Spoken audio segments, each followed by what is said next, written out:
For some reason, dark fantasy films really connected with me as a kid. If you've watched some of my other videos, you'll know that part of the appeal definitely comes from the period settings and dark aesthetics that come with them. The film I'm going to be discussing today pretty much encompasses these characteristics. Nanny McPhee is a 2005 dark fantasy film directed by Kirk Jones, and is based on the Nurse Matilda book series by Christiana Brand. The screenplay was written by Emma Thompson, who also stars as the titular character, and was joined by several other cast members from the film Love Actually, which does make me smile. I watched this film a lot as a child and remembered its almost Burton-esque visuals and stark, dry humour really sticking out to me. It's described on Rotten Tomatoes as a hard edge to counter Mary Poppins-style sweetness, and I haven't seen it in many years, so I'm curious to see and discuss if this description holds up for myself. So, will my childhood be ruined upon my rewatch? Let's find out. Without further ado, on with the review. Polos is life, Polos is life, Polos is life, Polos is life, Polos is life, sleep all night and then Polos is life. After some production logos, the film begins with a narration by Mr. Brown, who's played by Colin Firth. To make a long story short, Mr. Brown is an undertaker and widower with 7 very clever and very naughty children: Simon, Tora, Lily, Eric, Sebastian, Chrissy, and Aggie. At the start of the story, he's already hired 17 nannies, all of whom have run off thanks to the children's antics. This is Nanny Whetstone, who is understandably very disturbed. They've eaten the baby! I like how he doesn't hesitate to rush home as if he actually believes this is something his children would do. In reality, they've just dressed a chicken in the baby's clothes. Oldest trick in the book, anyone could fall for it. Aggie is safe, just covered in gravy, and she also has a habit of clinging to a bell that belonged to her late mother. Mr. Brown seems to have a good relationship with his housekeepers, scullery maid Evangeline and cook Mrs. Blatherwick, who used to be in the military funnily enough. He rushes back to the agency to hire another nanny, but they refuse him. However, a mysterious voice recommends someone named Nanny McPhee. Nanny McPhee is not on our books. Nanny McPhee is not on anyone's books. Frustrated that there are no more agency nannies, Mr. Brown scolds his children once he returns home, and sends them to bed without supper. I remember finding this scene quite distressing as a kid, as I always felt so guilty whenever I was told off by my parents. However, I do empathise with Mr. Brown a lot more now, as it suggested that he's a recent widower given Aggie's age, and he probably has a lot on his plate. While the Brown children celebrate their victory, Evangeline expresses sympathy for them, and for Mr. Brown. Cook doesn't see it that way, remarking that there'll be snow in August before the Browns straighten themselves out. Meanwhile, Mr. Brown writes an apology letter to Nanny Whetstone. Evangeline asks the children about the fairy story Cinderella, as she's still learning to read. Simon remarks that Cinderella's father doesn't care anymore, because all fathers turn bad when their wives die. As I was saying before, I really feel bad for all the characters at this point in the movie. The children don't quite understand why their father doesn't spend so much time with them anymore. Not to mention, they school Evangeline about how much they'd hate to have a stepmother. They are an evil breed. Anyway, whoever likes other people's children? Mr. Brown is seen talking to Mrs. Brown's empty chair, complaining that her Aunt Adeline will cut his allowance if he doesn't remarry within a month, as she believes the children need a feminine influence as soon as possible. I will say the gesture of him talking to the chair is poignant, but the dialogue feels a bit like telling rather than showing to me. Next, the children break into the kitchen as revenge for their lack of supper, and we see an overhead POV shot of someone or something flying towards the house. Thunderstorms rage outside, and Mr. Brown goes to answer the door. Nanny McPhee has arrived, bearing 2 warts, greying hair, a unibrow, irregular teeth, and rhinophyma. I only mention these features because they're relevant to the plot. She calls herself a government nanny and immediately interrogates Mr. Brown about his children's poor behaviour. She then enters the kitchen, where the children are making a mess, including Eric, who's concocting some kind of chemical bomb the Brown children refuse to listen to Nanny McPhee, so she bangs her stick on the floor. This causes the children to move at twice their speed against their will, and Nanny McPhee demands Simon say please before Aggie is catapulted into the boiling stock pot. Everything goes back to normal in a puff of green smoke, and the children head straight to bed. This scene always made me feel kind of sick back in the day. I mean, poor Aggie. In the bedroom, the children try to rattle Nanny McPhee by introducing themselves with rude names, but Nanny McPhee seems to know their names anyway, spooky magic and all that. We then learn the basic rule of Nanny McPhee's line of work. When you need me, but do not want me, then I must stay. When you want me, but no longer need me, then I have to go. It's rather sad, really, but there it is. I really like the way she says that last line. Nanny McPhee then tells Mr. Brown that she takes Sunday afternoons off, and that she will teach the Brown children 5 lessons, starting with the just completed go to bed when they're told. The next morning, Simon commands his siblings to put chalk on their faces and pretend to have measles, convinced that Nanny McPhee is a trained hypnotist. To avoid being tricked, they believe they simply need to avoid looking her in the eyes.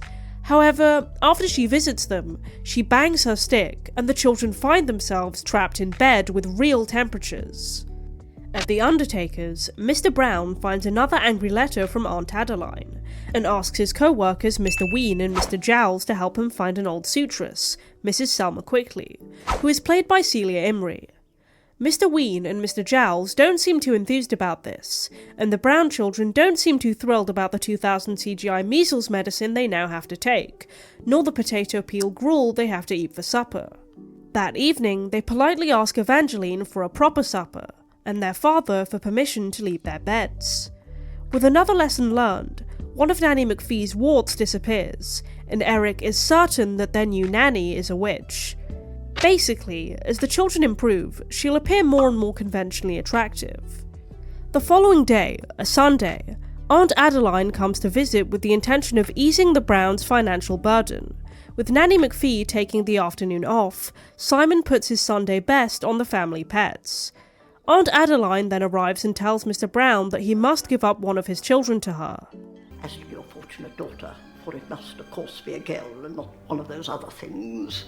I find it very telling that she calls the prospective child it, which is very dehumanising. I can't really dislike a character played by Angela Lansbury though. If there's one thing I won't stand for, it's loose vowels. Aunt Adeline can't see very well, even with her glasses, and therefore mistakes the well-dressed animals for some of the Brown children. In a rather ridiculous scene, Nanny McPhee then magics the donkey to dance as a further distraction. What? Each of the children volunteers themselves, but Simon hatches a plan to send Evangeline in their place. It is sort of a fair deal, as Evangeline did want to receive an education, and she loves the children. Mr. Brown gets a letter from Mrs. Quickly, and Simon tries to find Nanny McPhee after a failed confrontation with his father about marrying someone new. She refuses to get rid of Mrs. Quickly for them, but agrees to let the children cause havoc, as long as they accept the consequences of their actions. Mrs. Quickly is a very fake sort of character who seems to want to marry Mr. Brown for his money. However, Mr. Brown manages to thwart most of the children's tricks by using himself as a human shield, but Mrs. Quickly misinterprets his behaviour for being too forward, let's say. Mr. Brown then tells the children that he only wants to marry Mrs. Quickly so they'll remain financially stable. He apologises for failing his family, and the children immediately regret what they've done, rushing to the Quickly house to admit their wrongdoings. Mrs. Quickly agrees to marry Mr. Brown, and he reads a story to the children that night. The wedding soon begins, and it's colourful, but in a rather hideous way. Once on her own with the children, Mrs. Quickly scolds them, and snaps Mrs. Brown's bell in half. What a horrible woman, how cruel! Unbeknownst to her though, Nanny McPhee actually witnesses all of this. Aunt Adeline arrives for the wedding, bringing the new Evangeline with her, and the procession begins. Inspired by Aggie's mispronunciation of behave, the children pretend to be attacked by a swarm of bees. The priest, who is allergic, accidentally knocks cake onto Mrs. Quickly, who misses throwing it back at him and instead hits Aunt Adeline. This sparks a massive food fight. Mrs. Quickly has an outburst towards the children, and the to-be wedded officially break things off. Outraged by the whole display, Aunt Adeline refuses to help the Browns any longer. However, the children convince their father to marry Evangeline instead. Nanny McPhee bangs her stick, and it begins to snow. For the record, whatever I may have said about stepmothers, that whole evil breed moment most emphatically does not apply to you. The snow forms a wedding dress around Evangeline, and Nanny McPhee walks her down the aisle. She even returns the bell to Aggie. However, now the children have learned all their lessons and are happy, Nanny McPhee must leave, and she is seen walking off into the distance. So, what did I think of Nanny McPhee overall? Well, it was certainly a nice watch after all these years. I've never actually read the Nurse Matilda books, although I've always known they existed. I'm guessing the film compresses the books and takes liberties for the sake of audience engagement, but I can't really make a comparison. Let me know what you think in the comments below if you've read the books. I did notice a difference between how I see the film now and how I viewed it as a child. Back then, I had a lot of empathy for the Brown children, and while I didn't think Mr. Brown was mean per se, I didn't really understand his perspective. He's clearly grief-stricken and very stressed, struggling to handle his out-of-control children in the wake of his wife's death, and dealing with pressure from his old-school in-law. Even though the children misbehave, I still find them quite sympathetic now. Mrs. Brown is described as having doted on her children, and once she died, they lost that stabilising presence. They probably always had a naughty streak, but their behaviour now feels like acting out given all they've been through. With Mrs. Brown around, Mr. Brown would have also had more time to spend with them. In terms of production, I really liked the music in Nanny McPhee and remembered it well.